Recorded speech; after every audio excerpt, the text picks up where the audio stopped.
ओम नमः शिवाय। नमस्कार दोस्तों, स्वागत है आप सभी का आपके अपने यूट्यूब चैनल खुशहाल ज़िंदगी में। दोस्तों, हिंदू धर्म में एकादशी को विष्णु से तो प्रदोष को शिव से जोड़ा गया है। प्रदोष व्रत प्रत्येक महीने के दोनों ही पक्ष यानी कि कृष्ण पक्ष और शुक्ल पक्ष की त्रयोदशी तिथि के दिन शिव भक्तों के द्वारा रखा जाता है। त्रयोदशी तिथि मुख्य रूप से भगवान भोलेनाथ को समर्पित है। प्रदोष व्रत को धारण करने मात्र से व्यक्ति के जीवन के सभी प्रकार के दोष समाप्त होते हैं। इस व्रत को सबसे पहले चंद्रदेव ने धारण किया था। एक समय की बात है, चंद्रदेव को क्षय रोग हो गया था, जिसके चलते उन्हें मृत्यु तुल्य कष्टों को भोगना पड़ रहा था। इन कष्टों से निवारण के लिए भगवान भोलेनाथ के शरणागत होकर चंद्रदेव ने प्रदोष व्रत को धारण किया। चंद्रदेव की पूजा आराधना से प्रसन्न होकर भगवान शिव ने उस दोष का निवारण कर उन्हें त्रयोदशी के दिन पुनः जीवन प्रदान किया। अतः सांसारिक व्यक्ति भी यदि प्रदोष के व्रत को धारण करे तो उसके जीवन के सभी प्रकार के दोषों का नाश भगवान भोलेनाथ की कृपा से हो जाता है। शिव महापुराण में प्रदोष के दिन किए जाने वाले अनगिनत उपायों का वर्णन किया गया है, जिसके द्वारा व्यक्ति अपने जीवन में चल रही कठिन से कठिन समस्याओं का समाधान प्राप्त कर सकता है। शिव महापुराण के कथा के अंतर्गत वैशाख महीने के प्रदोष व्रत का विशेष महत्व वर्णन किया गया है और वैशाख के प्रदोष पर कुछ विशेष उपायों का भी वर्णन किया गया है, जो कि आज के वीडियो में हम आपके साथ शेयर करेंगे। दोस्तों, वैशाख महीने के शुक्ल पक्ष की प्रदोष व्रत आने वाली है और इसके बाद आपको पूरे एक साल के बाद वैशाख महीने का प्रदोष व्रत प्राप्त होगा। इसीलिए इस मौका को हाथ से मत जाने दीजिएगा। अगर आपने पिछले प्रदोष में इन उपायों को नहीं किया है तो इस यानी कि वैशाख महीने के इस अंतिम प्रदोष में अवश्य इन उपायों को कीजिएगा। यदि आपके जीवन में बहुत कठिनाइयों का सामना आपने किया है, जीवन में हमेशा आपने कष्ट ही कष्ट झेला है, कोई व्यापार आपने शुरू किया वो भी डूब जाता है, जिस काम में हाथ डालते हैं वह उस काम में आपको असफलता मिलती है, किसी भी कार्य में सफलता नहीं मिलता, आप सदैव आपने असफलता ही देखा है, कष्ट ही देखा है जीवन में, धन संबंधित हो या फिर कोई और कष्ट। तो ऐसे में प्रदोष के दिन हम आपके लिए एक बहुत ही सुंदर सा उपाय लेकर आए हैं, जो कि आपको कर लेना है 3 मई को। 3 मई को दिन बुधवार है और इसी दिन पड़ रहा है वैशाख महीने का दूसरा प्रदोष व्रत। इस दिन बुधवार होने के बाद वजह से इसे बुध प्रदोष के नाम से हम सभी जानेंगे।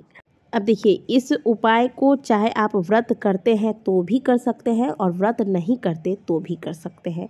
कई बार कमेंट आते हैं कि जो लोग व्रत करते हैं वो पूजा विधि जो करते हैं प्रदोष के दिन प्रदोष काल में, उस दौरान क्या उपायों को किया जा सकता है? तो बिल्कुल आप कर सकते हैं इन उपायों को भी।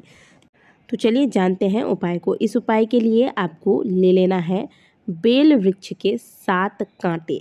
देखिए, बेल वृक्ष के पत्ते तो आप हमेशा महादेव को अर्पित करते हैं, लेकिन इस उपाय के लिए आपको पत्ते नहीं लेने हैं, कांटे लेने हैं और 7 कांटे चुनकर आप निकाल कर इसके रख लीजिएगा।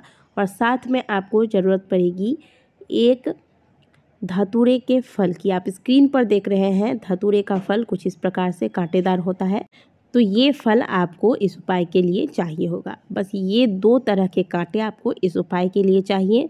महादेव के शिवलिंग पर इन दोनों ही प्रकार के कांटों को अर्पित करने मात्र से आपके जीवन के सभी कांटों को महादेव निकाल देते हैं।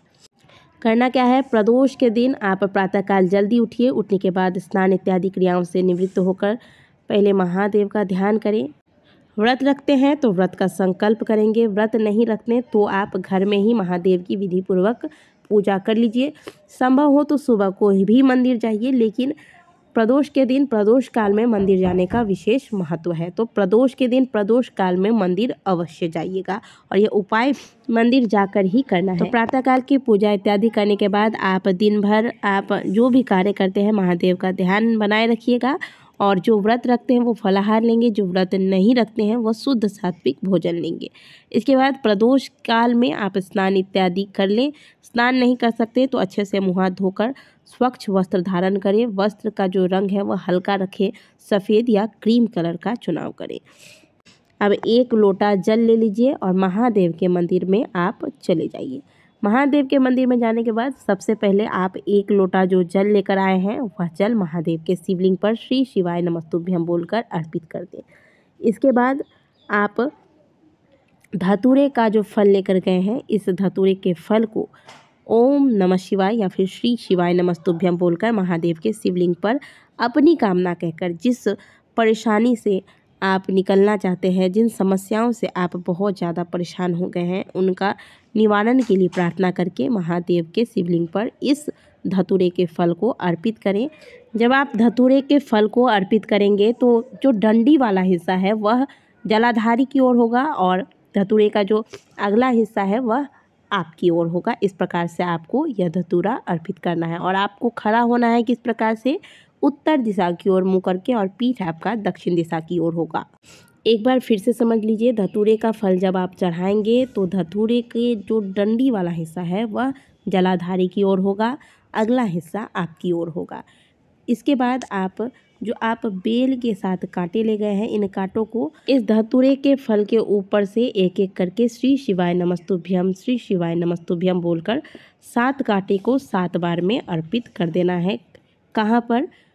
धतूरा जो आपने चढ़ाया है ठीक धतूरे के ऊपर। अगर नहीं रख पा रहे हैं तो आप धतूरे के बगल में भी, यानी कि शिवलिंग पर जो आपने धतूरा चढ़ाया है धतूरे के ठीक बगल में भी इन कांटों को रख सकते हैं।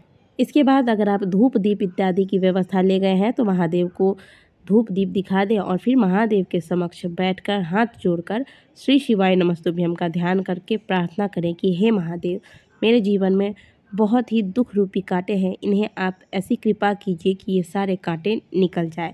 बहुत परेशानियों में जीवन जा रहा है, आपकी कृपा से जीवन में खुशियाँ आए। इस प्रकार की भावना के साथ महादेव के शिवलिंग पर जाकर इस उपाय को आप प्रदोष के दिन प्रदोष काल में करें। और जब भी आप प्रार्थना करें तो ऐसी भावना रखें कि महादेव आपके सामने प्रत्यक्ष रूप से बैठे हैं और आप अपनी मन की व्यथा को उनके सामने।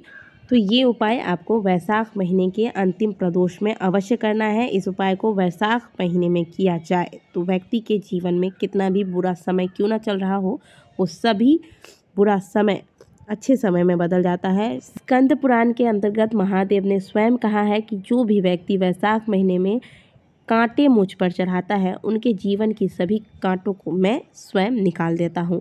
तो आप इस उपाय को वैशाख महीने में अवश्य कीजिएगा। बहुत ही सुंदर सा सरल सा उपाय है। कई बार होता है कि पत्ते आपको बेल के नहीं प्राप्त हो सकते या फिर कई बार कटे फटे पत्ते होते हैं, लेकिन कांटे तो आपको बड़ी आसानी से मिल जाएंगे। तो इन कांटों के साथ इस उपाय को अवश्य कीजिएगा। वीडियो अच्छी लगी हो तो वीडियो को लाइक ज़रूर कीजिएगा। कमेंट बॉक्स में हर हर महादेव अवश्य लिखिएगा। मिलते हैं आपसे अगली वीडियो में, तब तक के लिए ओम नमः शिवाय, हर हर महादेव।